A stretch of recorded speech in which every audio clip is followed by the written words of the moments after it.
Hola, os doy la bienvenida una vez más a esta sesión con personajes. Yo soy Beatriz Esteban, soy psicóloga general sanitaria y también soy escritora, autora de 7 novelas. Y hoy vamos a tener una sesión con Joel Miller, de The Last of Us. Una sesión con personajes, la sección de Beatriz Esteban en literatura juvenil para escritores, en la que analizamos la psicología de diferentes personajes de ficción.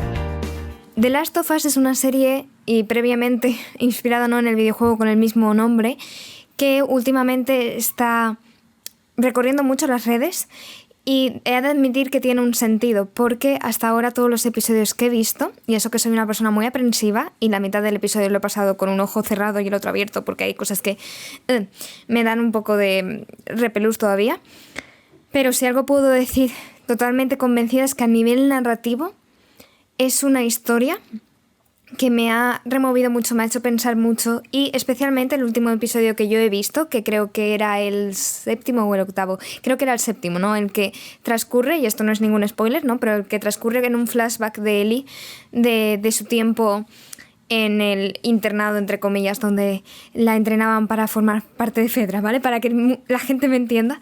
Ese es el último que he visto, y el anterior reflejaba ciertos matices acerca del personaje, acerca de Joel, cierto cambio en su psicología, cierto cambio en cuanto a su personalidad que me removió mucho. Me he liado ahí con el tema de los episodios porque pensaba que en el último era que esto ocurría, pero no, era el anterior. Entonces, perdonad para los que os haya desubicado un poco. Precisamente por eso, porque me removió mucho y me pareció que está representado de una manera muy cruda pero muy fiel a la realidad, pensé que sería interesante traer a Joel al diván. Pero ya adelanto que voy a tratar de que este sea un episodio sin spoilers, a excepción del primer capítulo. Es decir, voy a hablar simplemente del Joel que vemos y de lo que iremos viendo, pero sin spoilers de nuevo, en el primer capítulo de la serie, porque al final es un capítulo que introduce todo lo que va a suceder después y que aunque vaya a contar algunos spoilers acerca de lo que sucede en este primer capítulo, yo ya con ver los primeros 5 minutos y habiendo visto y leído tantas historias como las que habremos leído y visto y conocido los oyentes de este podcast, ya te imaginabas qué es lo que iba a ocurrir. No quita que duela, porque está muy bien expresado, muy bien pensado. A eso me refería, ¿no? Que de alguna manera cada episodio de esta serie sigue una narrativa o cuenta una microhistoria que se hila con la historia más grande, de una manera que consigue hacerte empatizar con el personaje desde el primer momento, aunque acabes de conocerlo, precisamente porque yo lo comento mucho, ¿no? Siento que es una serie que habla de verdad de la humanidad. Meten zombies y cosas asquerosas de por medio, pero es que realmente nos está hablando de lo que es ser humanos y de lo que de lo que supone realmente cuando nos quitan todo, cuando solo aparece el miedo, qué es lo que nos mueve, en qué nos convertimos, qué es lo que buscamos. Y por eso he seguido viéndola a pesar de la aprensión, porque creo que es una serie que a nivel narrativo te remueve muchísimo, sabe cómo contar las cosas y sabe cómo hablar de personajes que son mucho más complejos de lo que en un primer momento pensamos. Y esto lo he visto sobre todo en Joel, porque al principio parece que vaya a ir por un camino y simplemente es como, sí, personaje prototípico, arisco, que no quiere tener nada que ver con esto, que no tiene sentimientos, que ha pasado por un trauma, pero hay muchas cosas de las que podemos hablar ya solo en ese primer episodio. Así que si os parece bien, pues hablaré de spoilers, con spoilers del primer episodio, spoilers leves, que como digo, son como los cimientos del resto de la historia, pero de todas formas, si no quieres escucharla, esta es tu señal para eso, ¿no? Que dejes de escuchar, que te pongas otro episodio, que justo en literatura juvenil para escritores tenemos muchos, que te pueda interesar, pero si quieres quedarte y que hablemos un poco acerca de lo que supone un trauma de este tipo, de lo que el miedo hace con la humanidad, de la parentalización, del duelo, del trastorno por estrés agudo, del trastorno por estrés traumático, quédate y estaremos hablando de todas estas cosas. Para empezar, diría que si Joel se viniera a consulta, sería esa clase de paciente con la que yo acabaría la sesión con la sensación de esta persona no quiere estar aquí, me está poniendo un montón de resistencias, a mí misma me está removiendo porque no querría que le ayudaran. Esa es una de las primeras cosas que se perciben en el personaje de Joel. Para hacer un poco de backstory, Joel es un hombre de mediana edad, creo que rondará cerca de 40 años, que tiene una hija al comienzo de la historia, Sarah, también joven, ¿no? 12-13 años. Según tengo entendido, Joel fue padre en la adolescencia y su expareja le abandonó al poco de nacer su hija. Entonces toda la vida ha sido un padre soltero que convive con su hermano pequeño también, Tommy. Es una persona que desde el primer momento ves que se ha dado siempre a los demás, que nunca se ha puesto a él primero, y lo vemos sobre todo en un gesto que tiene. En el primer episodio es el cumpleaños de Joel y su hija Sarah va a regalarle, lo que le regala es la reparación de un reloj que él le tenía mucho aprecio. Cuando se lo da, la propia Sarah dice: es que sé que esto es algo que tú nunca harías por ti. El carácter de Joel es el de alguien que se pondría siempre el último, siempre pondría antes a los demás en muchas de las circunstancias de su vida y que no se permite pensar en sí mismo antes de que termine todo lo que debería o lo que necesita hacer. Sea el trabajo, sea el cuidar de las personas a las que quiere, es como yo voy a ir siempre el último. Por lo tanto, una parte vital de su carácter y de su personalidad, ¿no? Antes de que suceda lo que digo que lo que va a desencadenarlo en esta historia, en la historia de The Last of Us, es que él ya desde el principio es una persona muy desinteresada.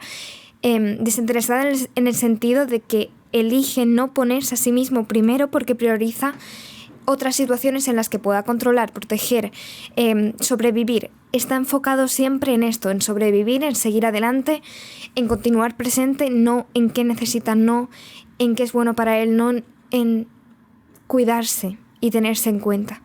Digamos que cuando tienes esta sensación de que todo lo que necesitas hacer en la vida es seguir adelante, sobrevivir y hacer y hacer y hacer, algo como arreglarte tu propio reloj, cuidarte, pensar que necesitas, se queda en segundo plano. Es algo que no te puedes permitir hacer en ese momento. Hay otro gesto, otra conversación que ocurre en el primer episodio, que es un momento en el que está hablando con su hija Sarah, y Sarah le dice, refiriéndose a su hermano Tommy, no a su tío, es que se nota mucho cómo te quiere. Y Joel le responde diciendo, no es que me quieras, es que depende de mí, no es lo mismo. Y Sarah le dice, bueno, en el fondo sí que lo es. Es una conversación así, no recuerdo exactamente cómo surge la conversación, pero lo que da a entender es que Sarah está admitiendo que para ella querer a alguien y que esa persona dependa de ti es lo mismo. Y tiene sentido porque desde el principio vemos muchos signos de parentalización en la relación que hay entre Sarah y Joel. La parentalización quiere decir a esa inversión de roles que se da cuando un niño asume el papel de ser de su propio padre o incluso de ser padre de su padre, ¿no? Debido a las circunstancias en las que se encuentran, debido a la ausencia, por ejemplo, de una figura paterna. En el caso de Sarah puede haber sido que si su padre no tenía esta figura de apoyo, esta pareja en la que pudiera apoyarse, ella en algún momento se vio promovida o se vio impulsada a ocupar ese lugar que tendría que haber ocupado una madre o un cónyuge, ¿no? El de cuidar a tu pareja, estar ahí para tu padre, cuidar de tu padre, porque si no le cuidas tú, ¿quién le va a cuidar?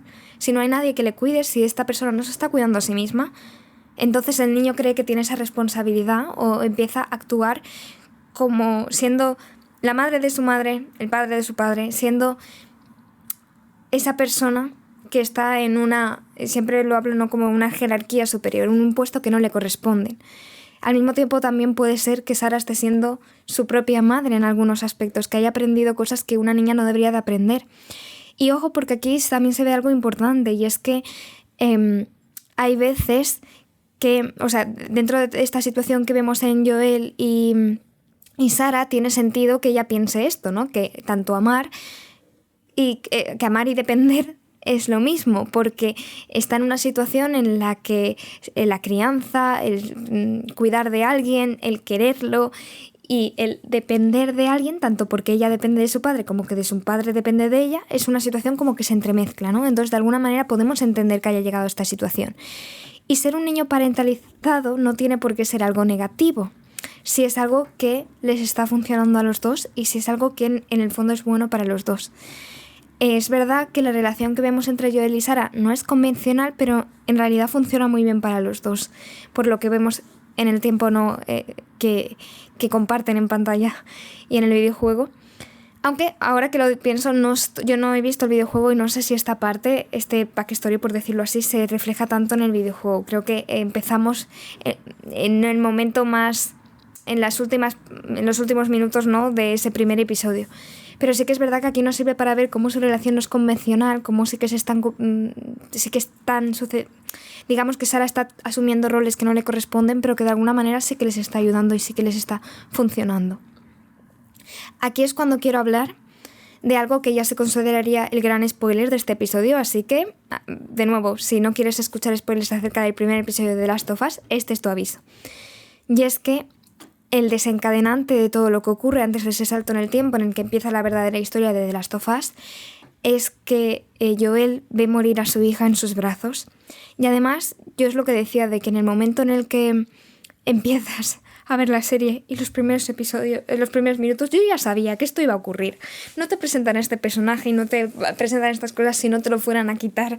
Y yo ya estaba preparada para el dolor que esto podría suponer. Pero claro, siendo una serie y una obra de ficción, ¿no?, que habla de zombies y habla de todo este tema pandémico, pensaba que, bueno, iba a ser contagiada, iba a ser horrible, iba a ver cómo un zombie de estos le hacía daño. Y es todavía más doloroso cuando te esperas que algo malo vaya a pasarle, pero no esperas que sea de esta manera. Y es que la forma en la que Sarah muere es con un disparo, ¿no? Otra persona humana pensando que estaba contagiada, o simplemente porque en ese momento, a esto me refiero, ¿no?, cuando al final es una serie muy angustiante, ves el caos, ves cómo las personas perdemos totalmente el sentido de la conciencia y totalmente el sentido de lo que es la humanidad, porque solo necesitamos sobrevivir, y ahí es cuando ella resulta herida. Y en sus propios brazos, ¿no?, ves a Joel, que él sabe, es veterano, él sabe que esa herida no se puede sanar, él sabe que está perdiendo a su hija y sin embargo la recoge y le dice todo el rato: todo está bien, vas a estar bien, todo estará bien. Y esto va a ser más importante más adelante, entonces veréis que lo rescato. Pero claro, aquí es cuando quería hablar de qué es lo que supone para una persona cuando se pierde a un hijo. Y es que cuando tu hijo muere experimentas una pena y un dolor inexplicables. Hubo un estudio que se realizó en los años 80 que observó las similitudes encontradas dentro de un grupo de autoayuda que eran llamado, ¿no?, padres de niños asesinados. Y se vio que además del dolor y la pena normativa, ¿no?, asociada a cuando pierdes a alguien que es importante para ti, había 4 factores que también estaban presentes en este tipo de sucesos, en este tipo de trauma, y que eran específicos para los padres que habían perdido a sus hijos a raíz de un asesinato.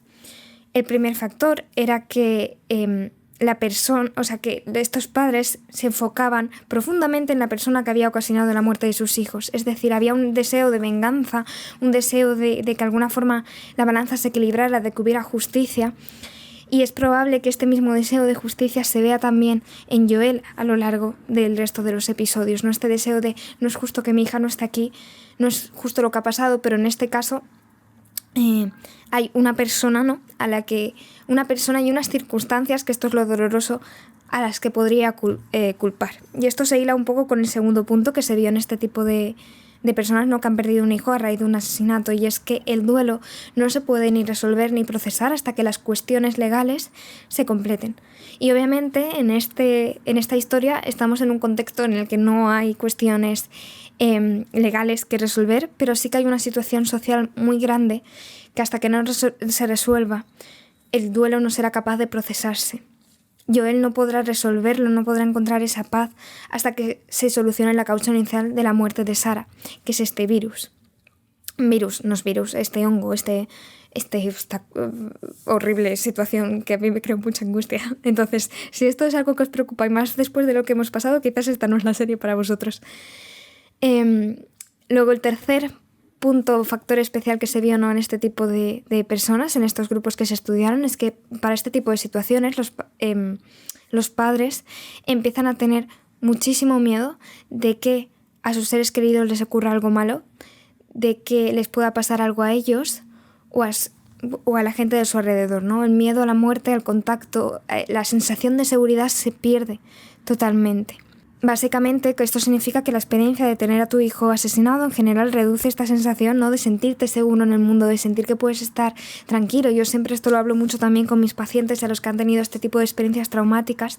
Todos somos conscientes de que en algún momento la muerte es algo que no podemos evitar, tanto la muerte de la gente a la que queremos como la nuestra propia, pero de normal, afortunadamente, no estamos en contacto con esta realidad, porque eso nos impediría, ¿no?, apreciar la vida.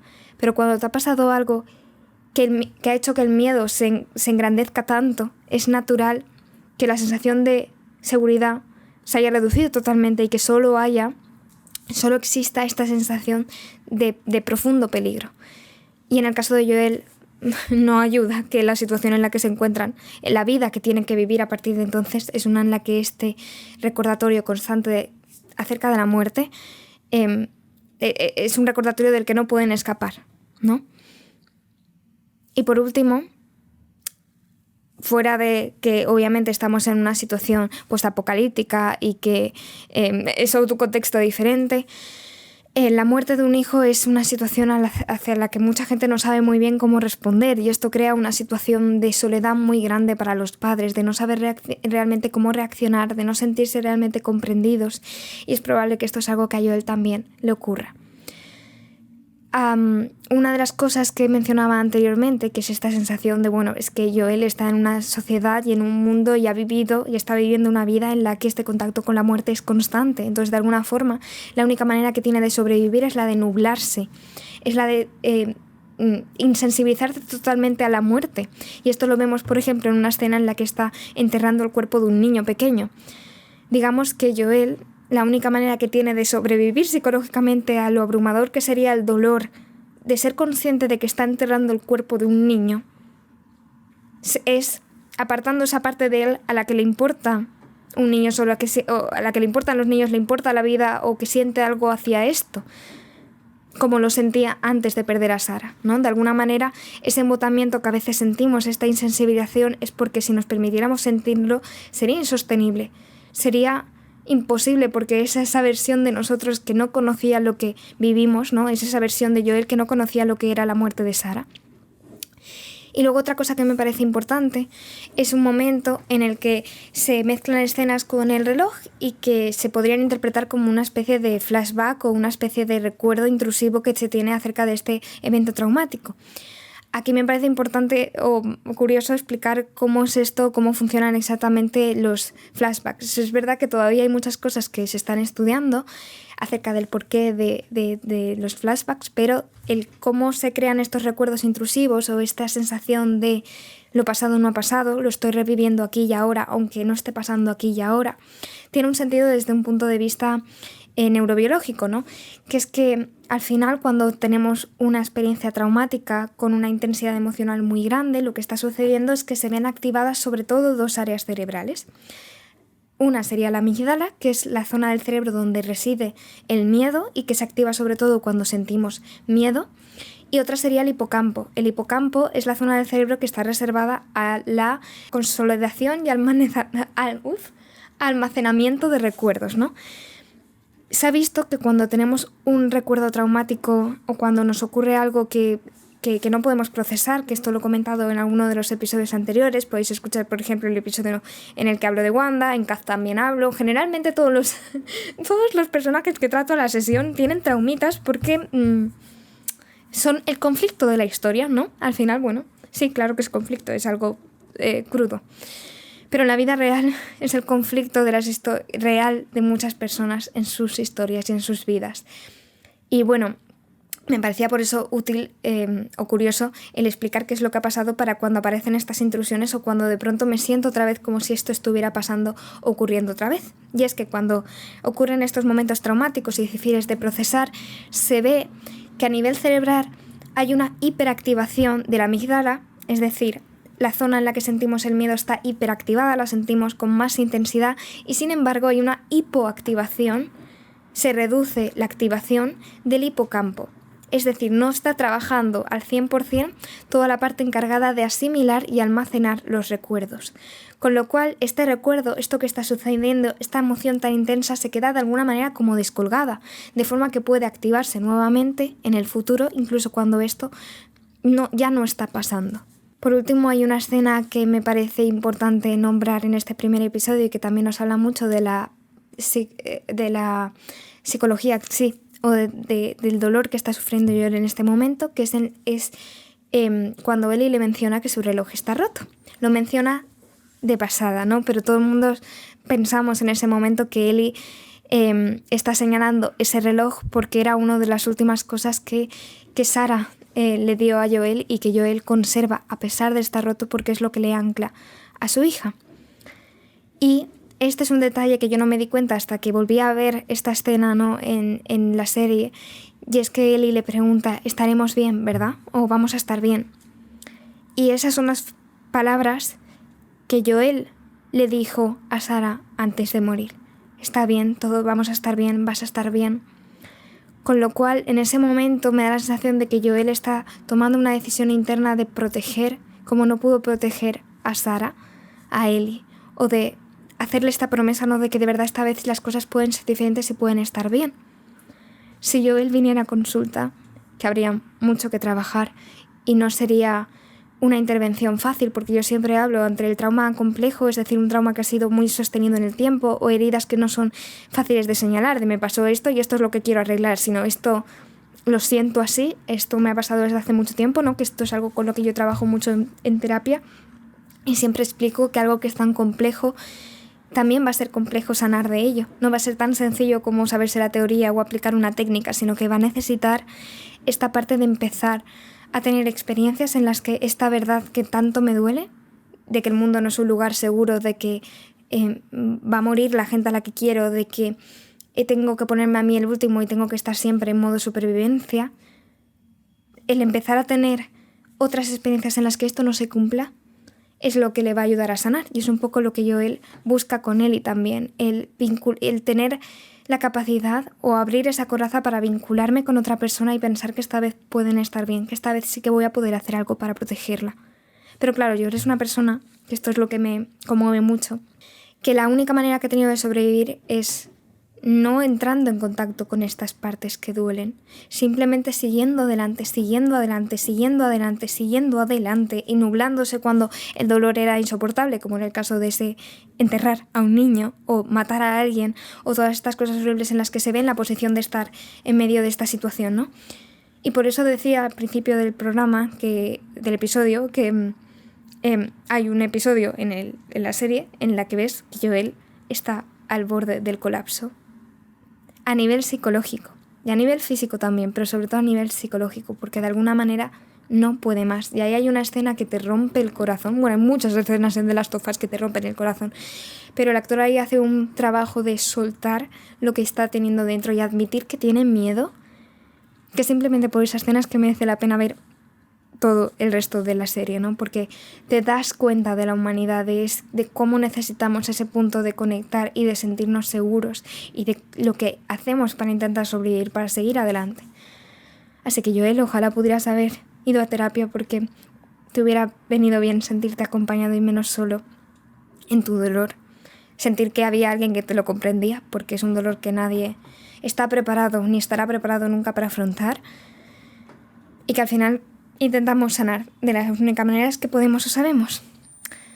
Y bueno, si te ha gustado este episodio, espero que nos escuchemos en el siguiente. Ya sabes que puedes escribirme o hablarme y comentarme qué te ha parecido, o compartirlo en las stories de Instagram, o escribirme por Instagram, por correo, por donde te apetezca.